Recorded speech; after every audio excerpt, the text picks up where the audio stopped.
최근 부쩍 많이 쓰이는 표현 중에 긁히다 라는 말이 있죠. 신경에 거슬렸다, 언짢다 라는 뜻을 가지고 있는데 아마 사람마다 유독 긁히는 자신만의 포인트가 있을 거예요. 저에게도 그렇게 긁히는 말이 있습니다. 특히 이 주식시장에서, 아니 돈과 돈이 오가는 재테크 시장 전반에서요. 그게 뭐냐면 장기적으로 보면 어차피 우상향합니다. 이거예요. 비트코인 10년 전에 사놨으면 지금 얼마냐? 미국 주식은, 부동산은, 맞아요. 틀린 말 하나도 없습니다. 제가 저 말이 틀려서 제 귀에 긁히는 게 아니에요. 틀린 말이 아니라 사람마다 각자 처한 상황에 따라 전혀 다른 말일 수 있다는 걸 모두 배제하는 경우가 훨씬 많다는 걸 알기에 긁히는 겁니다. 이 자산시장에서 포떼고 찻떼고 어차피 라는 단어가 붙어버리면 얼마나 무서운지 너무 잘 알고 있기 때문이에요. 어차피 잃어도 되는 돈이야. 어차피 오를 거야. 어차피 난 안 될 거야. 여하튼 지난 시점 저점에 사놨으면 얼마나 좋았겠습니까? 혹시 모르죠. 훗날 시간이 흘러 제 자식이 제게 이런 말을 할지요. 아빠는 그때 비트코인 안 사고 뭐 했어? 엔비디아 안 사고 왜 국내 주식 4848 했어? 그 코 묻은 돈 몇 푼 벌려고 집 안 사고 주식 투자한 거야? 이 싸가지 없는 자식. 그런데 그거 아세요? 어떤 것을 믿는 것과 그 믿음을 증명해 나가는 것은 천지 차이라는 걸. 부동산 우상향? 맞죠? 단군 할아버지가 터 잡으신 뒤 역사적으로도 그렇게 흘러왔죠. 그러다 보니 이 영상을 보고 계시는 여러분들도 모두 정도의 차이는 있겠지만 마음 한구석에 이런 믿음이 있으실 겁니다. 내가 좋든 싫든 부동산은 계속 우상향한다. 그런데 요즘 마음속에 이런 마구니들이 서서히 자리 잡기 시작하시는 분들도 계실걸요. 그런데 인구가 이렇게 줄어드는데 계속 오를 수가 있나? 부동산 투자는 왜 주식 투자에 비해서 성공하는 사람이 많을까요? 어려운 거 다 차치하고 어찌됐든 손에 잡히는 실물 자산이 있다 보니 단기적인 하락에도 믿음이 믿음을 불러오고 그 믿음이 돈을 불러오고 관심을 불러오고 그 관심이 다시 믿음을 불러오니까요. 오랜 시간 계속해서 선순환이 일어났던 겁니다. 자, 역사상 집값은 장기적으로 꾸준하게 올랐습니다. 그런데 건국 이래, 아니 인류 역사상 초유의 사태에 직면하게 되었네요. 뭘까요? 바로 듣도 보도 못한 역사상 최악의 저출산, 그것도 국내 한정이 아니라 전 세계 그 어디를 뒤져봐도 찾아볼 수 없는 유례없는 전무후무한 최악의 저출산. 오해하시면 안 되는 게 저는 지금 부동산 집값이 앞으로 낮은 출산율 때문에 떨어질 것이라고 말씀드리는 게 아니에요. 애초에 부동산 투자 잘 모릅니다. 제가 집중하는 건 바로 심리예요. 우리 같은 세렝게티 고원의 초식동물 같은 일반 대중들의 마음이요. 그런 초식동물들의 마음에 의심이 자리 잡기 시작했다는 게 참으로 중요합니다. 혹시 이젠 꾸준하게 우상향하지 못하는 건 아닐까?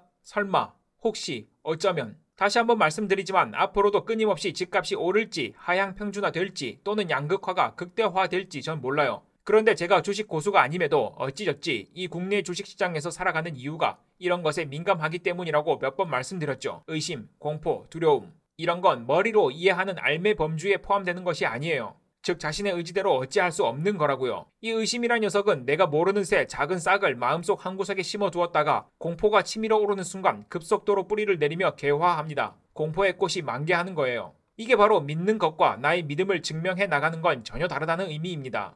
직전 영상에서도 말씀드렸죠. 수년을 쌓아왔던 확고한 믿음이 부서지는 데 필요한 시간은 단 며칠이면 족하다고. 부동산이든 주식이든 코인이든 그게 무엇이든 하물며 사람과의 관계마저도 쌓아나가기는 어려워도 부서지는 건 참으로 쉽습니다. 그래서 더욱 조심해야 하고 한 번의 실수 혹은 실패가 무서운 거죠. 그래서 제가 긁혀서 유튜브를 시작한 거예요. 제 유튜브 채널이 생각보다 더 잘 돼서 대표 얼굴에 사표 집어던지고 집에서 돈놀이 해야지 라는 생각 전혀 없었다면 거짓말이겠지만 그럴 깜냥이 되지도 못하는 사람의 말을 뭐 그리 많이 듣고 보겠습니까? 그냥 이렇게 혼잣말이라도 하고 싶어서 기록하는 이유가 더 커요. 그거 그냥 그렇게만 접근하면 오히려 더 위험할 텐데. 우리가 속칭 차트쟁이라고 부르는 사람들, 차트에다가 대충 줄 이렇게 쭉쭉 몇 개 그어놓고 보자 어디 보자 올라갈 것인가 내려갈 것인가 점치는 사람들은 투기꾼이라 부르며 인식부터 좋지 않잖아요. 그러다 보니 특별한 검열 없어도 알아서 다들 웬만큼 조심조심 합니다. 괜히 댓글에다가 이런 투자는 이런 사람만이 할 수 있는 겁니다. 그러니 주식 초보자는 조심하세요. 이렇게 시어머니가 며느리 거드는 척하면서 슬쩍 긁을 필요 없다는 거예요. 애초에 대부분의 사람들은 이미 다 알고 있습니다. 위험하다는 거. 본인만 알고 있는 거 아니에요. 그런데 지난 시절 끊임없이 우상향했던 차트 가지고 와서 여기서 사면 다 부자 됐다. 그러니 지금이라도 열심히 사 모으자. 이렇게 말하는 사람들은 진정한 투자자고 지식인 같은 느낌이 들죠. 그러니까 여기도 저기도 올바른 투자, 건강한 투자 이런 슬로건 아래 양지 느낌의 투자자들이 넘쳐납니다. 그런데 문제는 그들 중에서 자신도 자신이 어떤 사람인지 아직 모르는 사람들이 태반일 겁니다. 그런데 이런 사이클은 계속해서 돌고 돌아요. 2020년, 2021년 유동성이 폭발하면서 모든 자산시장이 달아올랐었죠.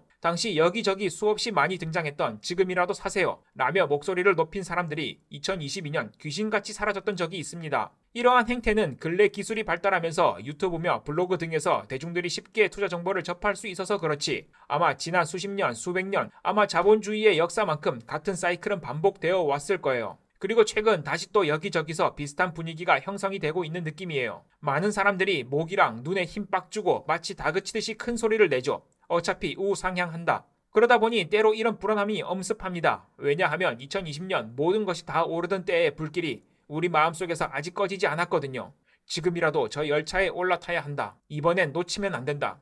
목소리에 힘이 실리면 권위 비슷한 게 생깁니다. 왜냐하면 저 같은 보통 사람은 누군가 옆에서 큰 소리로 막 자기 주장을 펼치고 있으면 이런 생각이 자연스럽게 들거든요. 와, 얼마나 확신이 있으면 저렇게까지 장담할 수 있을까? 얼굴 다 보이고 내가 모르는 뭔가 있긴 있나 봐. 그런데요, 이런 말이 있습니다. 지옥으로 가는 길은 선의로 포장되어 있다. 누구나 할 수 있고 모두가 갈 수 있다고 하는 유토피아로 향하는 길이 실은 가장 위험할 수 있다는 겁니다. 제가 최근 연달아 차트에 줄 몇 개 긋고 뭐하는 회사인지는 모르겠지만 4848 할 거야 라는 영상을 업로드했다 보니 혹시 제가 장기 투자나 자본시장의 우상향에 대해서 부정적으로 생각한다고 오해하실 분 계실까봐 말씀드리는데 전 이 채널에서 계속해서 두 가지 투자를 병행한다고 말씀드렸어요. 첫 번째, 기업의 내재 가치? 그걸 알면 내가 사업했지 에라 모르겠다. 차트에 브라키오사우루스나 그리면서 사고 팔자.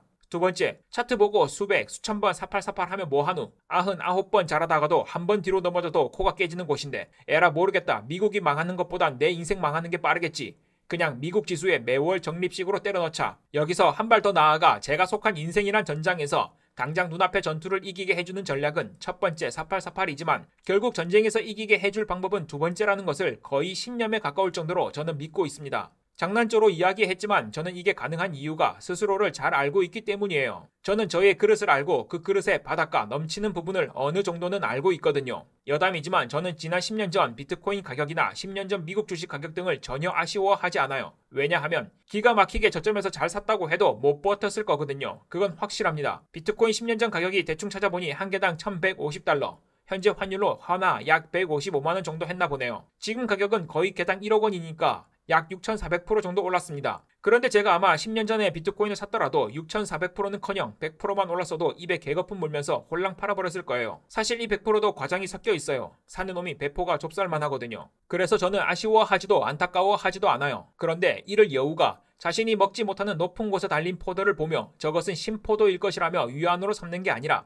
진정으로 아쉬워하지도 안타까워하지도 않으려면 자신이 어떤 사람인지를 먼저 알아야 한다는 거예요. 단타, 장투, 가치투자, 국장, 미장, 비트코인, 부동산, 금, 달러, 채권 어떤 투자물이 수익률이 높고 우상향하고 어떤 투자 방식이 좋고 나쁘고가 중요한 게 아니라 나는 어떤 사람인지 스스로가 아는 것이 가장 중요합니다. 그리고 내가 어떤 사람인지 알 수 있는 유일한 방법은 결국 돌고 돌아 경험이 출발점이자 종착역이라고 생각합니다. 이렇게 경험이 뒷받침되어야 어차피 우상향한다 이 말에서 어차피 라는 단어가 진정 자신의 것이 된다는 겁니다. 머리로 아는 것이 아니라 그게 진정 어떤 의미인지 오롯이 체화된다는 거예요. 그렇다면 자신만의 경험을 늘리라는 것이 단기간 내에 4848을 그냥 많이 해보라는 뜻이냐? 물론 그건 역시 전혀 틀린 생각은 아니라고 생각하는데요. 정확히는 돈이라는 녀석이 가진 무서움과 중압감 앞에 자신을 자주 노출시켜 봐야 합니다. 전설적인 투자자 피터 린치 형님 아시죠? 그 형님께서 이런 말씀을 하셨습니다. 부동산에서 돈을 벌고 주식에서 돈을 잃는 이유가 있다. 집을 선택하는 데는 몇 달을 투자하지만 주식 선정은 몇 분 만에 끝내기 때문이다.